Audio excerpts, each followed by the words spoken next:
and welcome to episode 46 of Enterprising Minds. Happy New Year. This is the first show of the new year. Did you guys enjoy your month and a half off of recording podcasts? It's a good time. Yeah. So we were just discussing off air, so we forgot to hit record. So now we're gonna jump back into what we were talking about on sort of AI, job market, and I'm doing a horrible job of pitching it. So Ruthi, you originally brought it up. Why don't you summarize the intent? I'm going to be super terrible, and I'm going to kick it off to Alex. And the reason is because he came up with this sort of nice. I'll frame it up for you first, Alex. But he's got this nice idea about the impact of AI on digital marketing that's triggered a number of thoughts. Okay, so recently I've had an encounter in which I've gotten a new perspective on the future of digital marketing as a result of AI. And you sort of combine AI along with something that I think many folks in the corporate world will have seen, which is their company having service centers outside the United States or outside of Western Europe. Oftentimes in India is one of the big locales. I know China can be. There's a few in South America. Costa Rica comes to mind for me, anyways. In which you have these sort of service centers where you've got really talented folks, just not in the Western countries.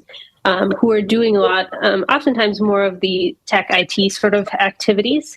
And one thing that I recently encountered was a pitch of, hey, we've got AI-powered digital marketing activities, basically completely not only outsourcing, but also AI powering all of the various digital marketing activities you might think of, from social media to website building to the gamut of paid media, et cetera, inclusive of content creation, but also that historically more IT development side of things. And this struck me as sort of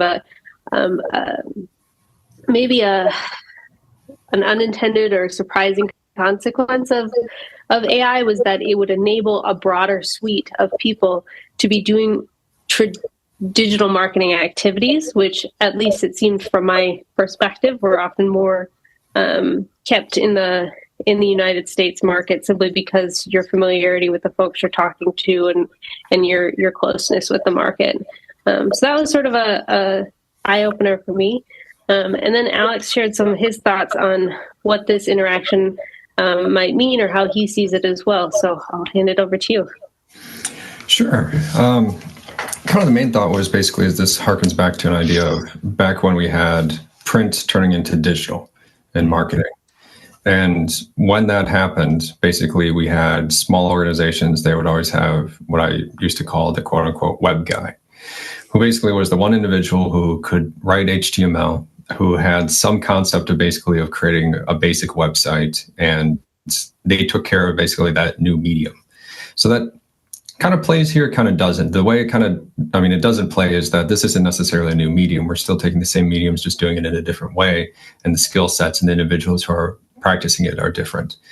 It's more of the all-encompassing role. And this idea of you have a generalist who does most of what you need versus having a number of different specialists.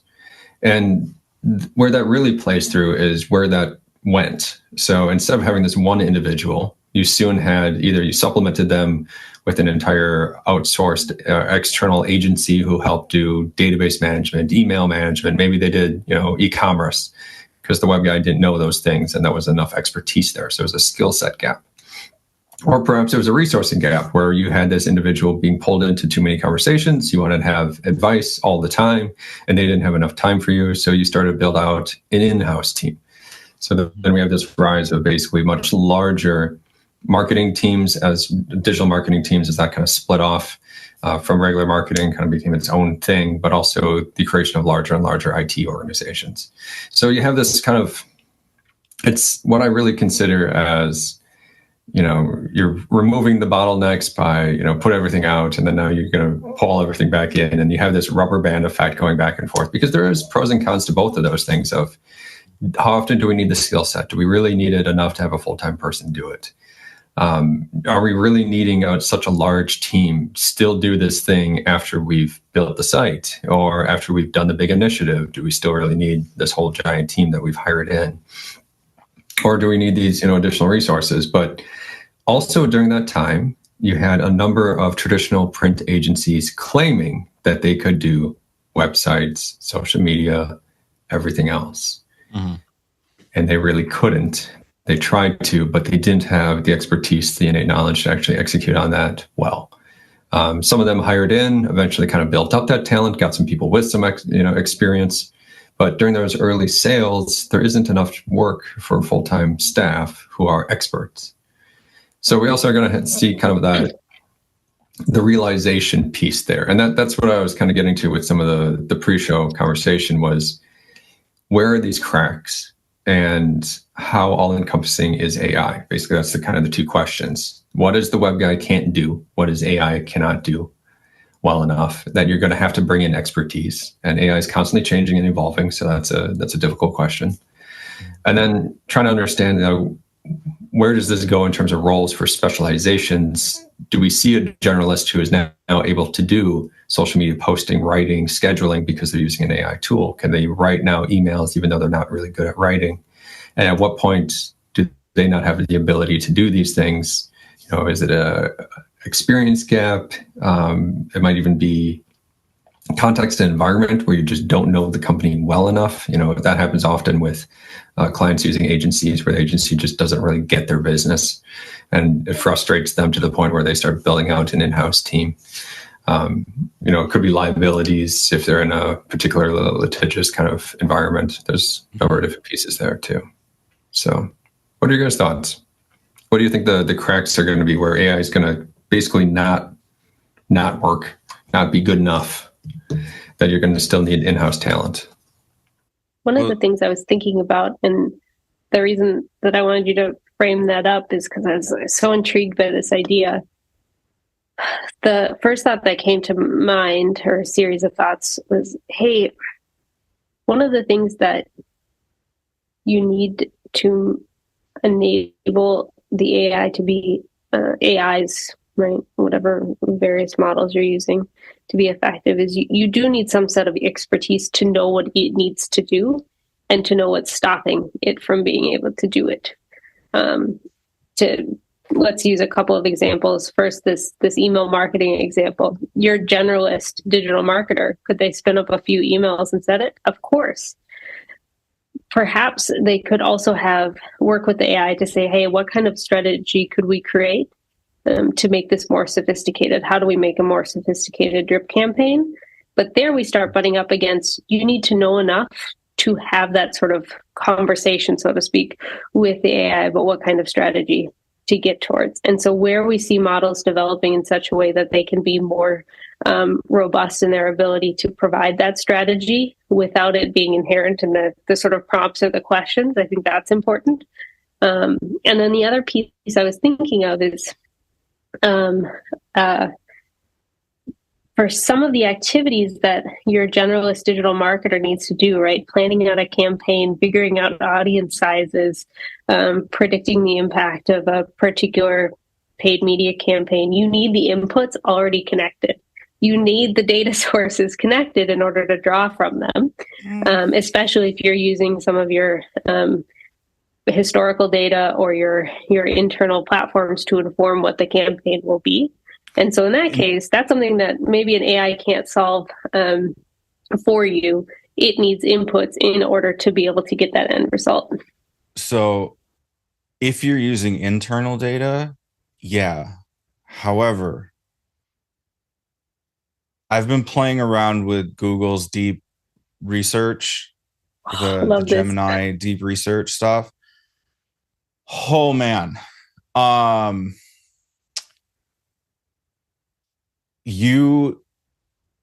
The amount you can do now, if you've taken the time to learn how to use these tools like ChatGPT or Gemini or Anthropic or whatever else,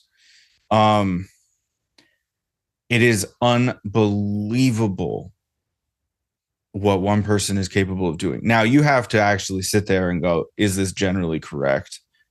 Am I going to check it for mistakes? But for example, I had I had ChatGPT, who it was a custom GPT I created to help with sort of, like marketing strategy stuff. And it was specifically prompted around, best practices around this, that, and the other. And like, I took my time developing it. I had it create a research brief around a brand strategy question where it was, all right, I'm going to use my website this way. I'm planning on using these social channels in this way. What's the best way to do it? How do I leverage, how do I set myself up for the best owned media experience while also leveraging the potential growth of how the algorithms prefer to have your channel set up? Right. So as I write a research brief around these questions, it did. I brought that over to Gemini's deep research. It went, and within 15 minutes, put together a document that analyzed like 150 different websites around those things, presented the summary, and then I could ping that research on specific questions on how to do this. So what would have been like a week-long research project on, am I thinking about my strategy correctly, became 2 hours of asking questions of the research it did on my behalf. Small point. 2 points. First, I love how this highlights how much our generalist digital marketer that we've been talking about needs to pay attention to what the heck is going on with the advancement of various models. Case in point, right? Mm-hmm. I've not been keeping up to date over the last few months. I've been prioritizing other things. And here we go.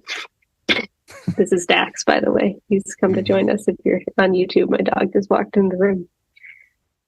The second thing that comes to mind as I listen to your response, though, Dave, is you are to some degree a specialist. You know the right questions to ask. Mm-hmm.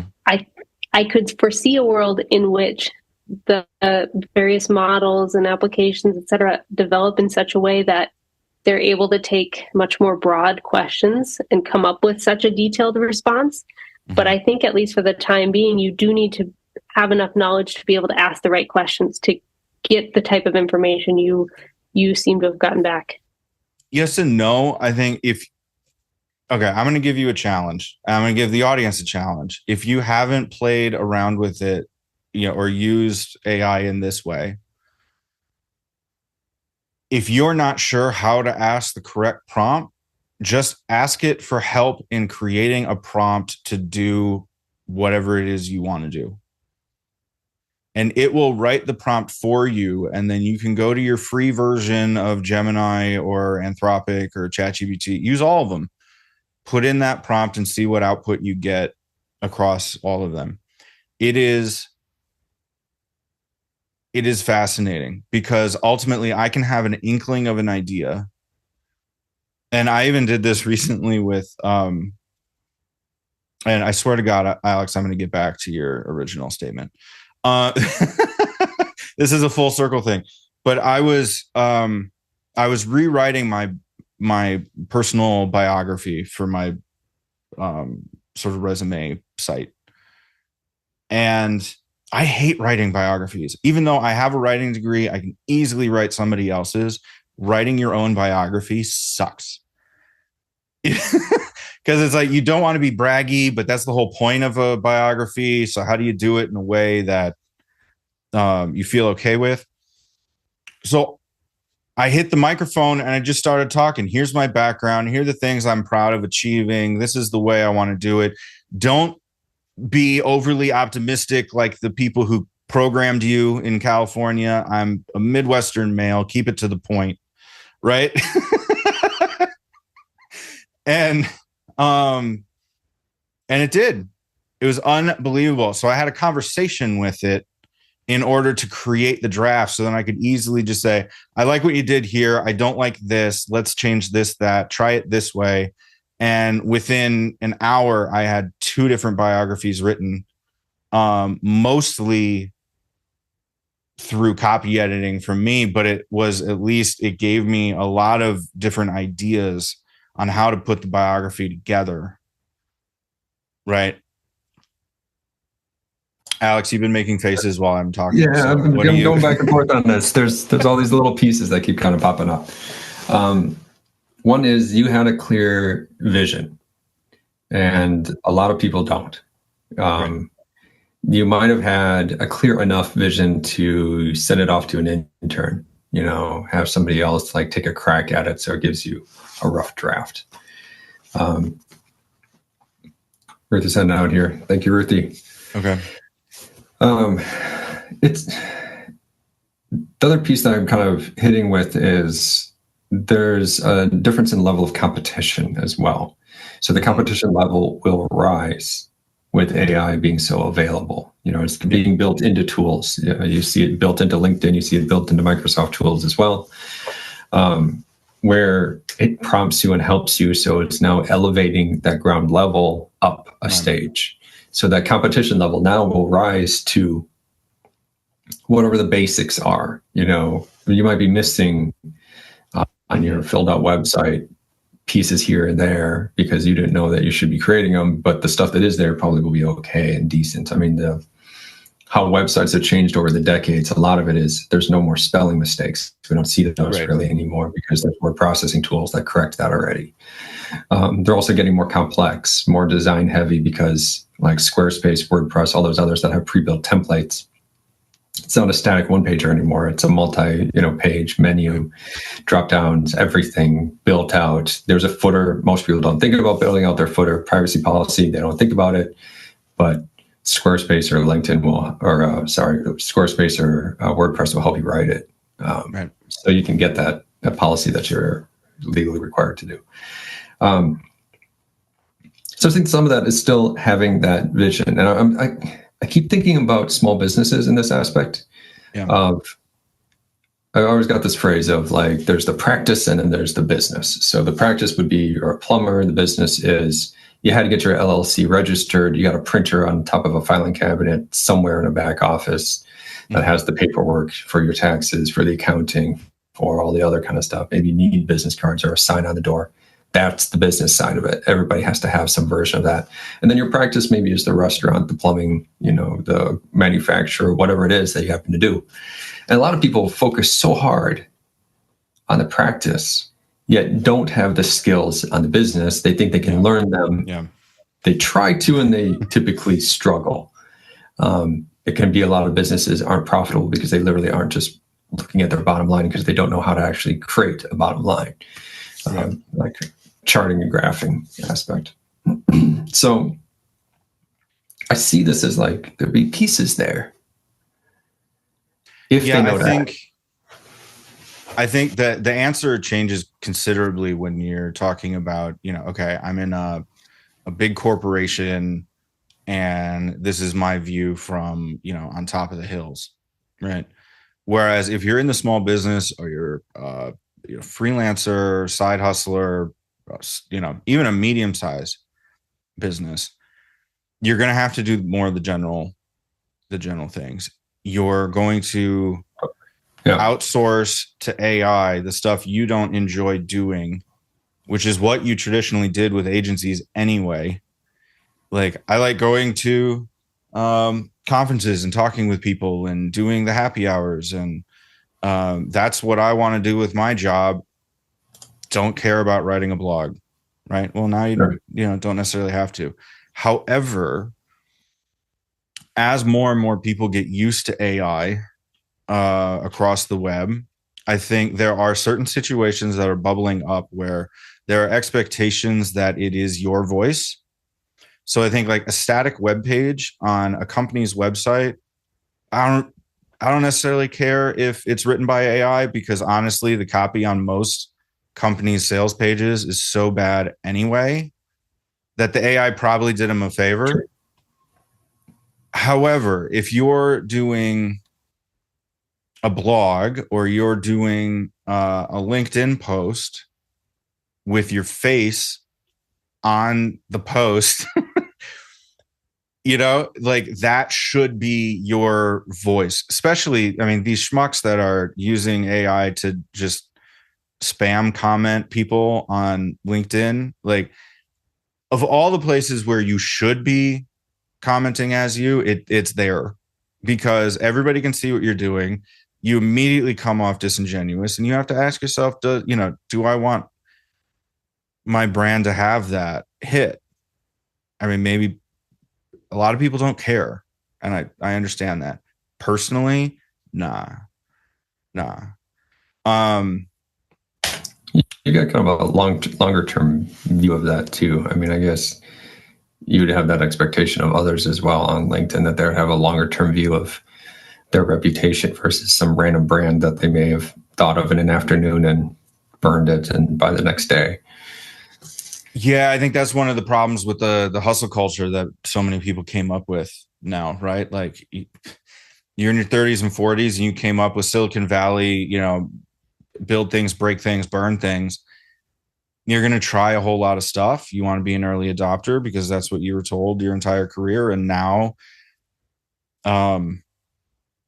we're seeing that doesn't necessarily work, right? Yeah, sure, you have the short-term gains, but long-term, yeah, I don't know. I don't know if it's worth it.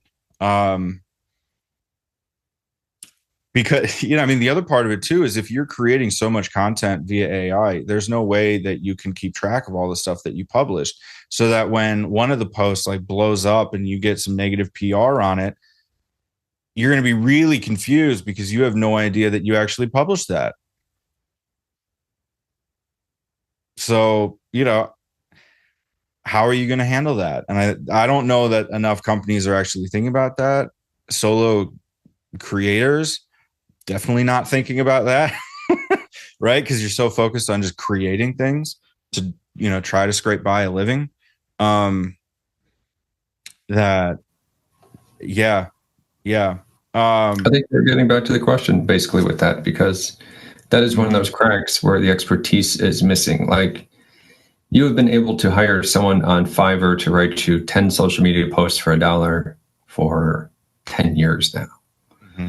That's been going on a long time, but there are still people hiring social media strategists and writers and entry-level folks as well. You name it, all the way up and down the chain, because the quality you get is not going to be great. You want someone who understands your organization really, really well, someone who actually has a smart strategy in mind as well, which as a CEO who maybe came up from the finance side, they don't really have a background in what's going on in the social media space of, what's going to resonate well with that particular audience these days. And right, they'll trust the advice given, and maybe it's AI and it is not great advice, and they'll burn, something and realize that, man, I don't have time for this, or I shouldn't be doing this. Probably right. Both. So I don't know if you've read Dan Pink's A Whole New Mind, but that was a book that in my MBA classes, one of my MBA classes, we read, and it really hit me, where this idea of the Hollywoodification of everything. And I think, with the creator economy and the influencer strategies that you're seeing a lot of companies employ now is absolutely happening. And especially we've talked about career growth as marketers on previous episodes as well. And there's, a lot of higher ups that are actually taking the same kind of strategy that, Hollywood actors are having, where you have a publicist, you have somebody who's handling your social media, handling your interview requests, handling all of these things, like setting you up to be successful as the brand of you for this particular field, right? And that's how you get enough attention, you get enough reputation in order to get the larger roles, right? And I think that's even, especially if we're living in an attention economy, and that only gets worse, you're going to have to do things and be places to make the content you generate with AI worth something in order for it to pay off as well. So, yeah. Yeah, this is interesting. I don't know. I'm thinking about the spread of tactics as well. Mm-hmm. Is it going to get wider, or is it going to get shallower?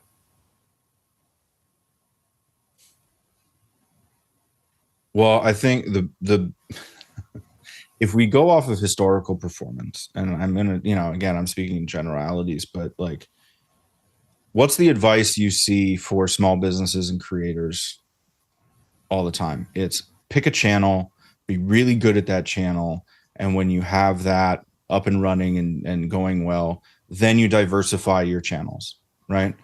Yeah. When you go to a big company and you're consulting, or you're inside the company and you ask, like, all right, where are our audiences?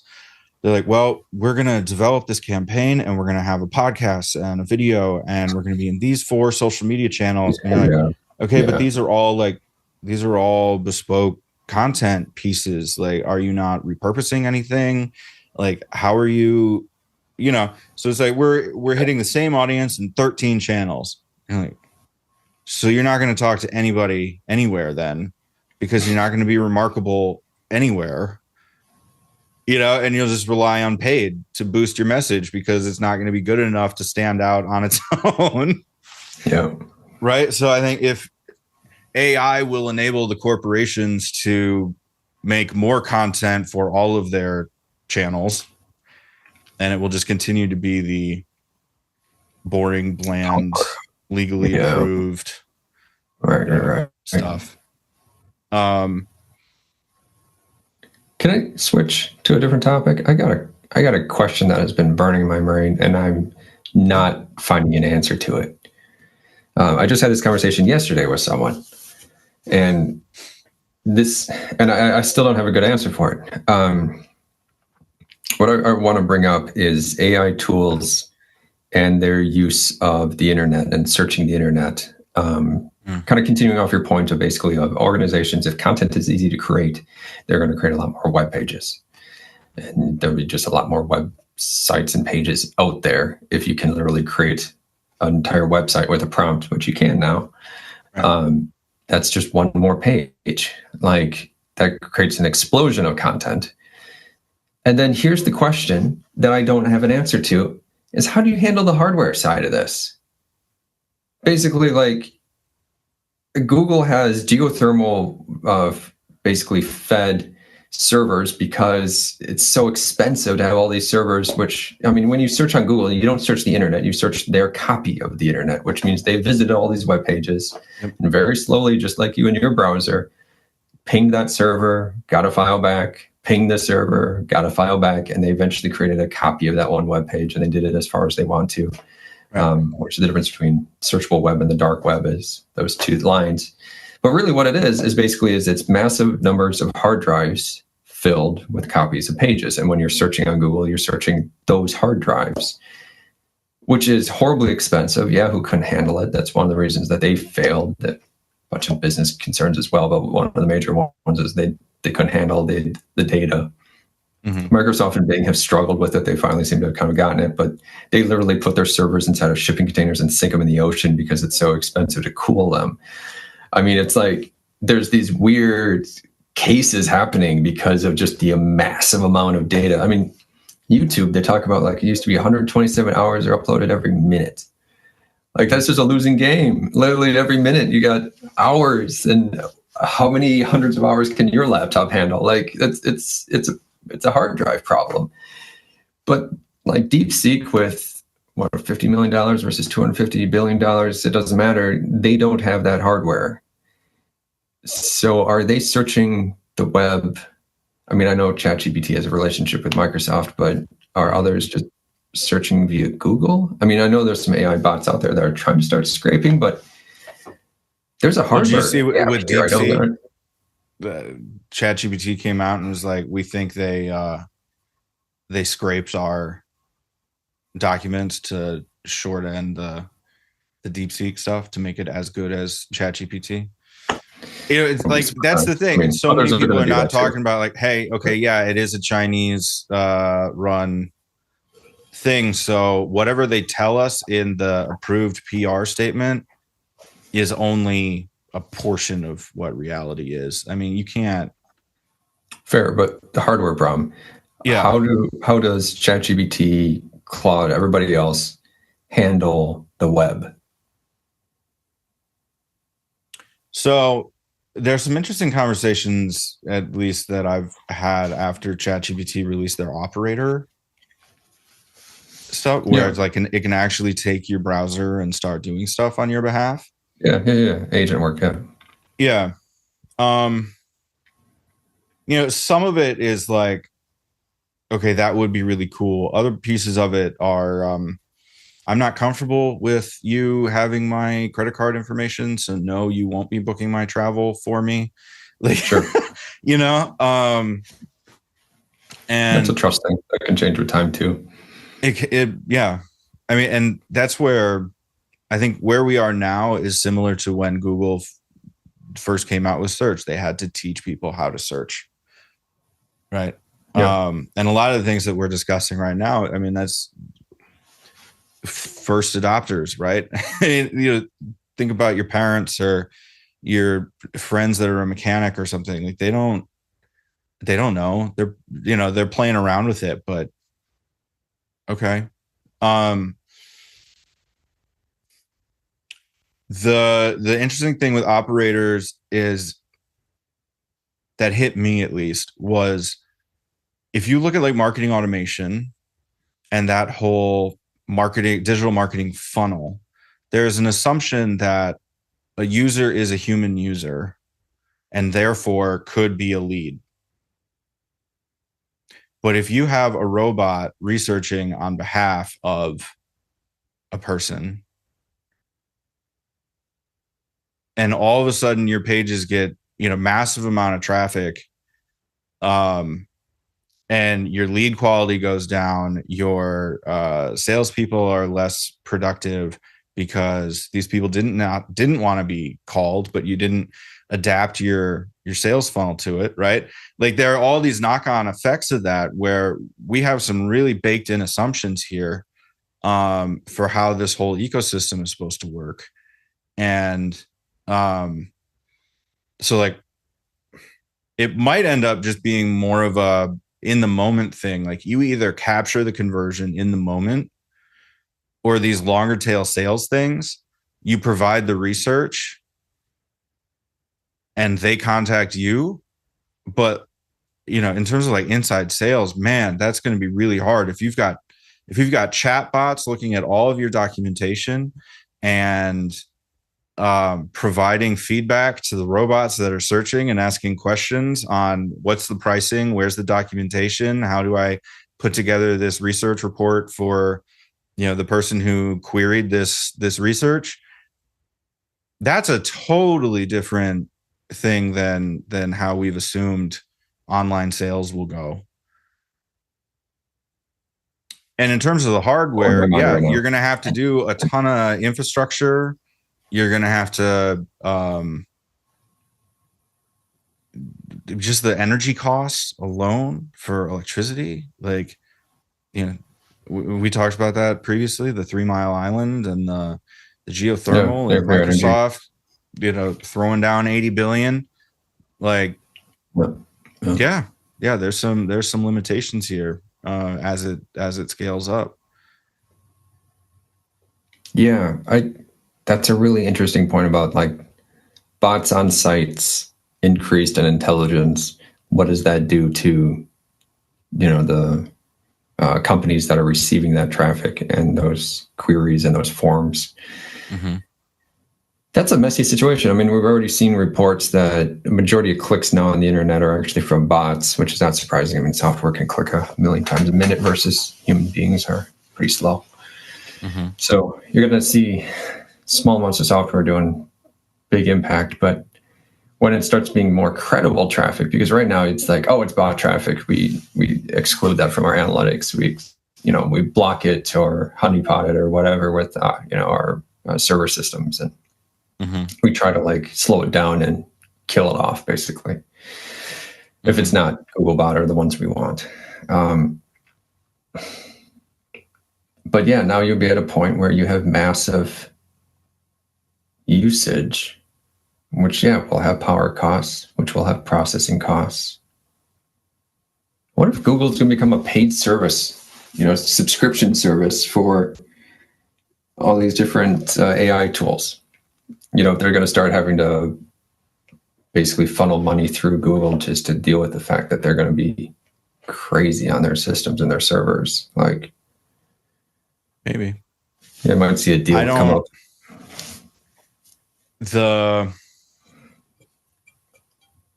The issue with that is if you have the open source ones like Llama and now the DeepSeek or Deep whatever it is. Yeah, DeepSeek.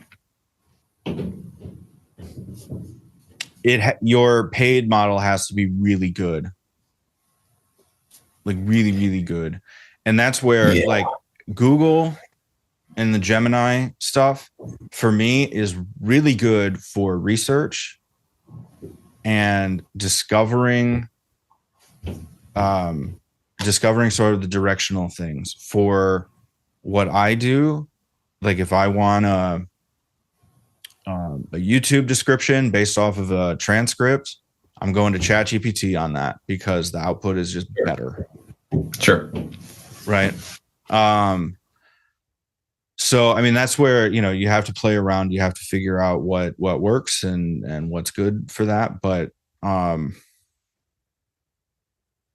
yeah, I don't know, man. The other thing that I'm thinking about too with all this is,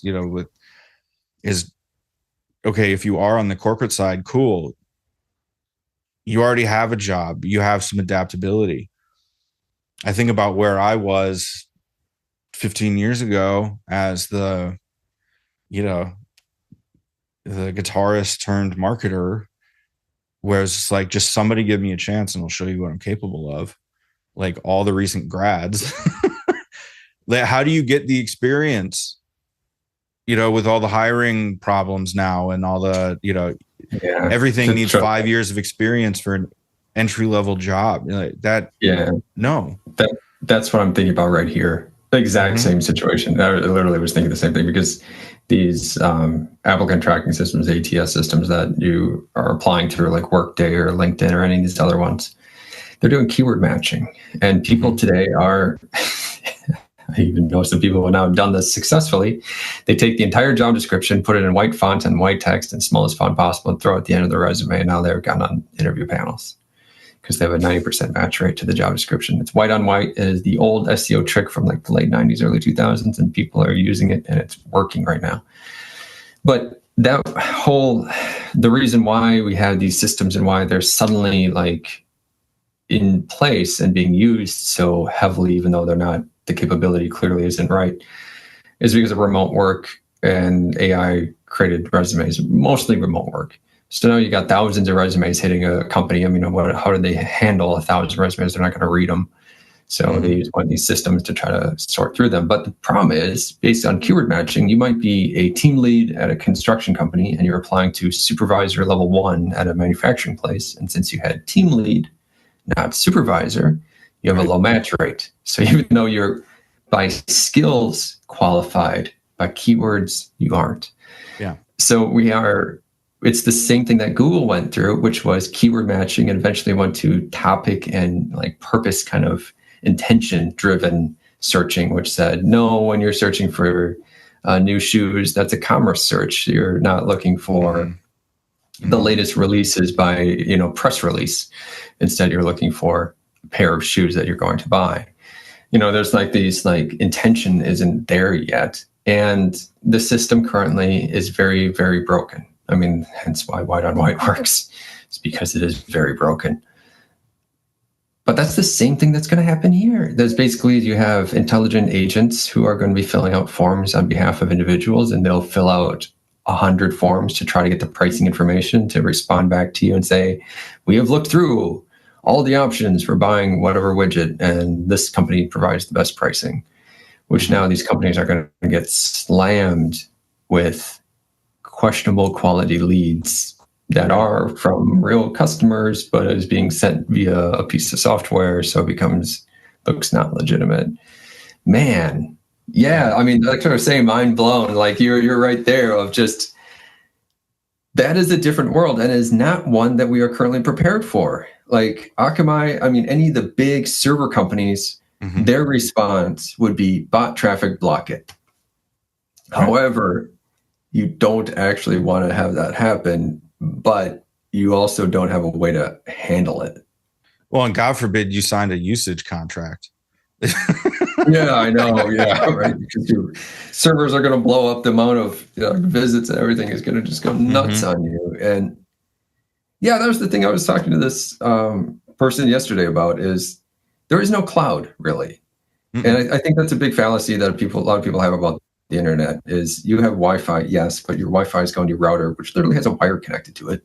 And that wire, if you trace it all the way around, will eventually get to the server that you are requesting files from. And it comes all the way back to you. Yep. I used to have a sticker on a monitor that I had that had a cloud with a lightsaber. And it was just that. It was, there is no cloud. It's just somebody else's computer. 100%. Yeah. Yeah. 100%. Now, circling back to one of the points that Ruthi brought up, that kicked this whole thing off. She was talking a lot about the internal data. Right. And yes.